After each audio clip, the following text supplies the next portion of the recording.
As the home of prediction-based gameplay, insane stage transitions, and some really infamous fan service, Dead or Alive's legacy is still felt today in recent 3D fighting games, and some of its creators have even jumped ship to work on them.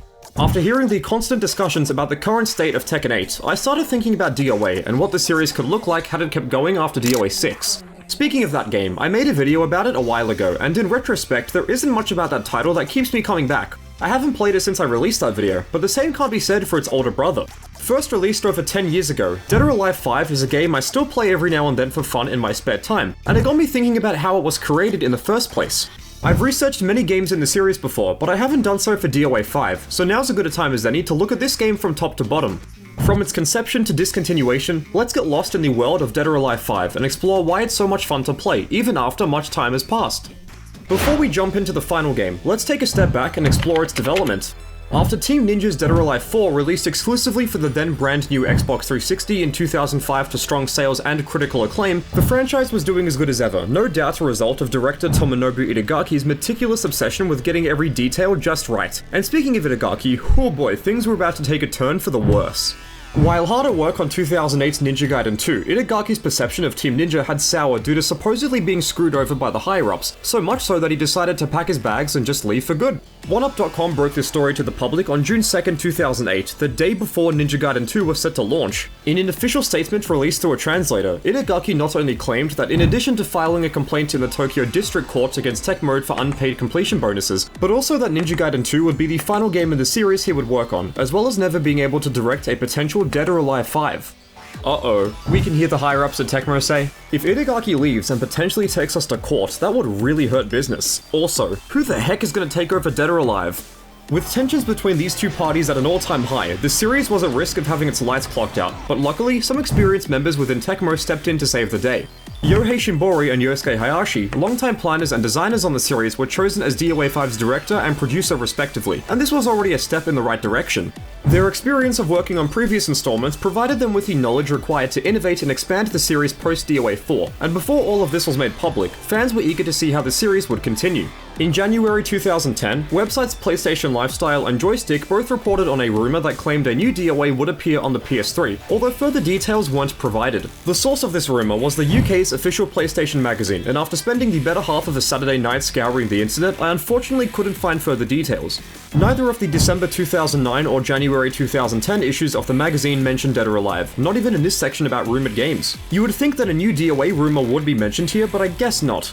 Hey everyone, Editing Carnage here. So I realized that the footage I've shown you is actually from the US PlayStation magazine and not of the UK one. I'm a dummy, so I didn't realize it. But anyway, I've also tried to find the UK magazine to put in here, but I'm just not able to find it. My apologies, and let's go back to the video. To add fuel to the fire, I found that Wikipedia mentioned how Dead or Alive 5 was listed on Tecmo's E3 show floor map, but as you can see, the game isn't listed here when I hover over it, so I'm kind of stumped.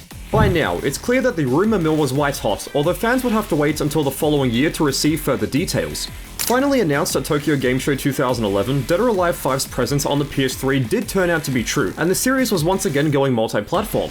Yosuke Hayashi mentioned how the title was only 15% complete during this period, with the game's engine being created from scratch for DOA 5 specifically. In addition to this, Naughty Dog's Uncharted series was listed as a surprising inspiration for the new Dead or Alive, as its cinematic set pieces involving environmental destruction was something Team Ninja wished to include in DOA 5's gameplay formula. Another pretty important decision the developers made was to lessen the series' rampant sexualization, with Hayashi mentioning to Silicon Era, "We're trying to focus on the real women that surround us, the voice of a female, the mannerisms. We are being realistic about it. We want to show something that's more high class, that adult males of our generation could look at a woman character and be impressed with her as a woman, not just as a pin-up, as opposed to the previous concept of just make her breasts big and just make them jiggle." If this sounds familiar, it's because a similar phenomenon was reported during Dead or Alive 6's development, and it seems that the same song and dance played out during the creation of 5 too. The development team was stuck in between a rock and a hard place, as although the overseas divisions of Tecmo were telling the Japanese branch to tone things down, fans who had played the pre-release demo wanted more of it in the final game, so finding the right balance was crucial. Sexualization is one of the two major elements of Dead or Alive, with the other, obviously, being the fighting mechanics, and they too underwent changes. The developers went back to the drawing board to analyze each character and figure out how to alter them, often giving them new moves and strategies in the process. Fleshing out their personalities to give players better opportunities to connect with them was of high importance, as well as making their animations more lifelike. A lot of what fans expected of the series, like the varied level design and multitude of fighting styles, returned in spades for DOA 5, but a surprising new inclusion involved Sega's Virtua Fighter characters. Many of their animations were provided by Sega themselves, with Hayashi revealing. Actually, not a lot of people may know this, but the first Dead or Alive game that came out in arcades was actually made with the Virtua Fighter arcade engine, so that's how the first ever Dead or Alive project came about. We didn't aim to be where Virtua Fighter was, but because we used its engine as our base, we obviously had some kind of connection with Sega. So when we decided to make Dead or Alive 5, we went to see them and to say, hey, we're making this game, and through conversation we asked if Sega could join us in the celebration of our comeback. Sega then said okay, and thanks to our connections in the past, they thought it would be fun, so why not do it? So, we got the characters, and Sega was very cooperative actually, in letting us adjust them for our game. We were in very close contact with their development team, we got their guidance and feedback, we got them to check for everything we were doing with the characters. Because of that kind of close communication, we managed to pull off a fairly close system to the original Virtua Fighter characters. Out of everything that I researched, I was honestly surprised that Dead or Alive 5's development went as smoothly as it did. Potential lawsuits from Itagaki and changing expectations of video game sexuality could have resulted in a game significantly inferior to Dead or Alive 4, but Team Ninja seemingly crossed the line without so much as a scratch. Now that we understand how the game was created, let's figure out how it plays. In typical Dead or Alive fashion, there are 4 buttons here, and they come in the form of punch, kick, guard, and throw. By stringing these together, you can perform attack strings and combos, and these are part of the basic offensive strategies you'll be using. Now, before we progress any further, I have to mention the backbone of DOA's combat, the triangle system. Basically, there are 3 types of attacks in Dead or Alive, and these exist within a rock, paper, scissors format. Strikes beat throws, throws beat holds, and holds beat strikes. It's a bit confusing to remember at first, but devoted community members have created informational graphics to help you learn, and these were a big help when I was making this video. The game also introduces unique character stats that impact how viable these techniques are within the movesets of certain characters, so some are better at throws than others, for example. Finding the right balance of all these techniques is crucial when deciding to main a character, and it's a major part of Dead or Alive 5's general combat system. Other vital components of Dead or Alive are predictions and reactions, and the best example is the hold system. Let's say you're fighting Kasumi, and she keeps spamming this string. Since the final strike hits like this, if you press back and hold, you can put your arms up to parry. Once the attack connects, you can turn Kasumi's attack against her, punishing your opponent for becoming predictable. On the other hand, let's say that the opponent knows you're going to parry. If they bait it out, they can wait and punish you for big damage, and this serves as the basis for Dead or Alive's intense mind games. This makes DOA similar to a game like Killer Instinct, with its I know that you know that I know thought-provoking game mechanics, and it's the key to addiction with this series. Even if you're being attacked, you can try and parry your way out, but if this fails, you might get knocked out. This system leads to Dead or Alive being a very emotional kind of fighter, as you can always make a worse or better decision at any moment, and if you manage to make a hard read, you end up feeling like a beast. In addition to all this, there are plenty of new features too, the first of which relates back to what I said before about the Uncharted-inspired level design, and these are called cliffhangers. If you're the attacker, you have the chance to strike the enemy if they grab onto the stage's edge, and if this is successful, you can pummel them even harder. Not every stage has cliffhangers available, however, so learning the specifics of the stages that do have them is crucial for high-level play. I love this mechanic for not only innovating on how players can interact with the stage itself, but also for looking and sounding super cool. Seriously, this looks and sounds like something out of a Michael Bay movie, dude, it's awesome! This system also ties into the brand new Power Blow mechanic, as if you end up with half your life bar and you knock them away, you can send the opponent flying into a stage hazard. Even without using the environment, Power Blows can also be used in combos as powerful enders, so try going for one if you can. The final overarching mechanic is called the critical system, and it comes in 3 flavors. Some attacks are called critical stuns, and if they land, the enemy can't block for a short amount of time, although they can still attempt to hold. Critical combos are when you attack the enemy during the stun period, but a damage limit is introduced. If your combo reaches this limit, the combo will end. Finally, critical bursts are when you exceed this damage limit, and if this happens, the enemy cannot defend themselves at all, so no blocks, no holds, no sidesteps, nothing, they are a sitting duck. This means that you can pretty much do whatever you like to them, and it can easily turn the tide of a battle. That was a lot, I know, but it all means that Dead or Alive 5 is an incredibly thought-provoking fighter, one that rewards a strong understanding of its intricate systems, but on the other hand, it's also very accessible for newcomers. If you just want to play with friends and mash some buttons, then the simple combo strings will allow you to do just that, and this helps when attempting to learn a new character. Speaking of new characters, there are 6 of them, and they accompany the returning fighters quite nicely. Every character looks, sounds, and feels different to play, ensuring that roster variety is really present and accounted for. There are so many unique fighting styles for you to mess around with here, and they all wildly vary in complexity. For example, Hitomi's intuitive attack commands and overall ease of use help make her a great character for beginners, whereas someone with high execution requirements like Ryu Hayabusa will give you carpal tunnel, especially with his command grabs. Seriously, I can't land these consistently to save my life. No matter who you decide to main, there's a lot to learn in DOA 5, and its addictive complexity is arguably its greatest asset. This is the type of fighting game where the more you put in, the more you get out, and despite button mashing being an overwhelmingly effective strategy when at low levels of play, the more experienced crowd will know how to counter every strike and grapple you throw at them. Even if your raw execution isn't as solid as your opponents, it's still possible to beat them through clever mind games and predictions, which is something I've always loved about DOA. Even if the execution behind something like this is very simple, it sends a powerful message to your opponent, one that says, I'm in your head and I can predict your every move. But this can also backfire. Remember how I said before that Dead or Alive is an emotional game? To expand on that, if you're on the receiving end of a beating, making a rash decision in the heat of the moment to try and escape can either save or cost you the game, and resisting the urge to impulsively defend is key. Figuring out how willing your opponent is to give in to their urges when under pressure is crucial when understanding their psychology, and a truly great player can use this to their advantage. Think of it like this. Instead of winning by just striking the enemy with your own attacks, see if you can beat your opponent by turning their power against them. Landing something like this is the most satisfying aspect of Dead or Alive's gameplay formula, and I'm very happy that it returns in full force for DOA 5.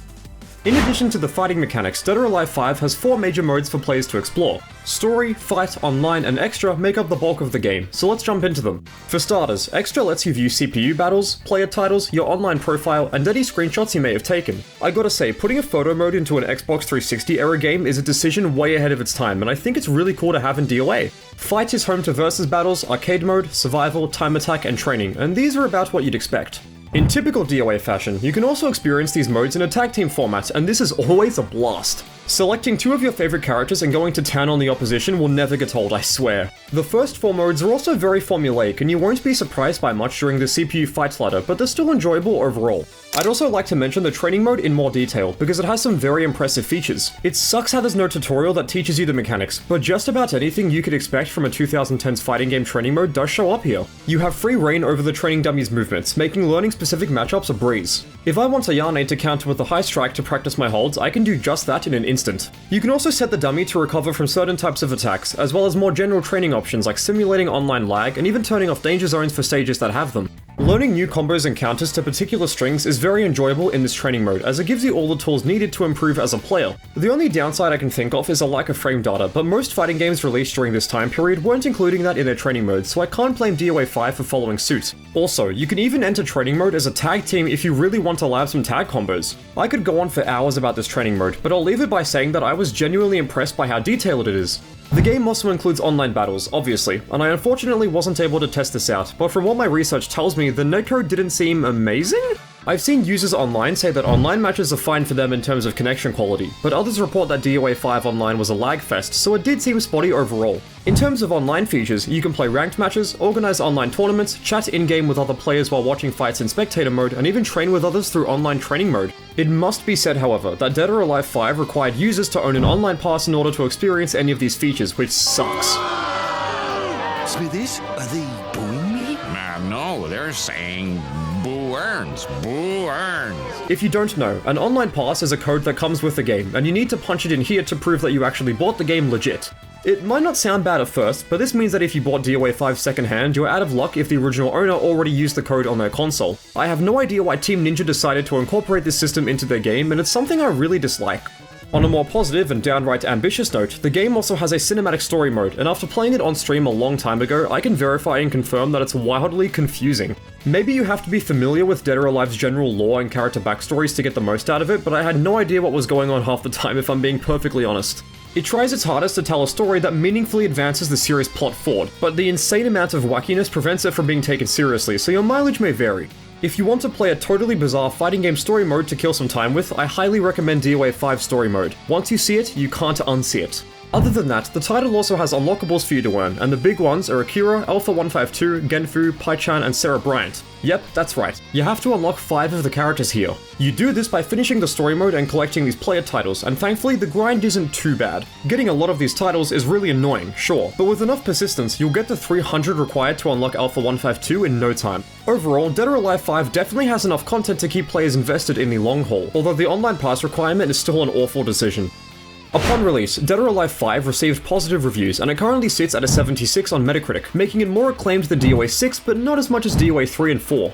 The highly technical fighting mechanics and improved animations were lauded by both fans and critics, as they do a great job of giving the game a real sense of impact, and when you have the right reads and make a big strike, it's super satisfying for players of all skill levels. A common trend I noticed from reading reviews is that pretty much everyone loved the upgrades DOA 5 brought to the table in the graphics department. Character models, attack VFX, and the stages themselves were easily the best looking in the series at that point, and even today I still think they look amazing. Every little visual detail had lots of effort put into it, and it makes the entire game feel like a high-budget blockbuster fighting game, especially during the stage transitions. Again, these look fantastic, and their gameplay implications were praised by critics too, as not only do they look good, but they can also play a large role in the outcome of a match. This means that the environment itself has to be taken into consideration, and despite this being a very common part of 3D fighting game strategy, it helps to make the stages like their own characters in DOA 5. In addition to the gameplay and visuals, the training options were also commended for their ability of assisting newer players with learning more about the game's systems. I mentioned it before, but yeah, I used this mode a lot when I was making this video to learn new moves and combos and also just to get footage, and I was pleasantly surprised that a game this old had this many features present. It's not all perfect, however, as I noticed that many outlets claim that DOA 5 felt like a rehash of Dead or Alive 4 instead of being a brand new game. In some reviewers' eyes, the core gameplay formula, character designs, and overall presentation/aesthetic were holding the series back from truly evolving, and it's really not hard to find different outlets with the same opinions on this matter. The game's story mode was also heavily criticized for its lack of overall cohesion, and with how I described it before, it should come as no surprise that the critics didn't like it. The final major point of criticism is the game's obvious sexuality, as even with Team Ninja's initial efforts to tone it down somewhat, many reviewers in the West thought it was too objectifying for its own good. A complaint from Metro magazine states that none of the women fighters have any personalities and that they're just there to be ogled, but I personally disagree. I mean, there's no denying they have boobs the size of Smash Ultimate's character roster, but come on, they have personalities. Tina has always been my favorite character in the series because of her funny dialogue, and the other characters also express themselves through not just dialogue but also their fighting styles. Look, if I just keep going, we're gonna be here all week because I'll just keep ranting, so let's move on for now. A few months after the base game launched on home consoles, an updated port for the PS Vita of all systems called Dead or Alive 5 Plus was released, adding new content and a touch control mode into the mix. From playing this version myself, I can tell you that it's an amazing portable fighting game if you need to kill some time on the bus. Later in 2013, Dead or Alive 5 Ultimate, a major title update, was released for the 360 and PS3. This version brings over the extra modes and features from the PS Vita, as well as new characters. Interestingly, this was also released as a free-to-play variant called Dead or Alive 5 Ultimate Core Fighters, which gives the player 4 characters and online play for free. Story mode and the other characters come in the form of DLC, and if you're interested in trying it out, you can download it on Steam right now for free to give the game a shot. The final revision, Dead or Alive 5 Last Round, came out in 2015 and it brought the series onto next-gen systems. This version has even more characters and features than regular DOA 5 Ultimate, so it's currently the most feature-rich iteration of DOA 5. Doing the combo trials and button mashing in this version with friends are some of the most fun I've had with any Dead or Alive game, and performing giant swings in any version of DOA 5 is always really enjoyable. It's also no surprise that the series continued with Dead or Alive 6, and although it is a pretty fun game to play, it sadly wasn't kept alive for very long. If you want to buy a copy of Last Round online, good luck, because looking on eBay, it's way more expensive than I thought it was going to be. Even on Steam, it's way more expensive than I thought it was going to be, so if you want to legally own this game, then best of luck. Despite the series' future being shrouded in mystery, Dead or Alive is still being kept, well, alive, in the hearts of many fans all over the world, and I had a blast researching the story behind Dead or Alive 5. I have a lot of love for the previous installments in the series, but 5 is probably my favorite as it has everything I look for in a 3D fighting game. Its prediction and reaction-based gameplay means that it'll never feel old in the future, and it's more or less why I keep returning to this game over and over again. With all of Tecmo's internal politics involving Tomonobu Itagaki and how the DOA series was being perceived by the media, I can imagine that a lot of pressure was on the development team to get everything right with this next iteration of the series, and I think they smashed it. I'm sure that we all have what people call comfort games, which are games where you can just turn them on and just have some fun without thinking too much, and DOA 5 has always been that to me. I really hope that the series can return one day with even more realistic visuals and even more spectacular gameplay mechanics, but until then, I think I'll go back to chucking Kasumi around with Vibin in training mode. If you made it all the way to the end of the video, thanks a lot for watching. I appreciate your time and I hope you had fun. Take care and I'll see you in the next one.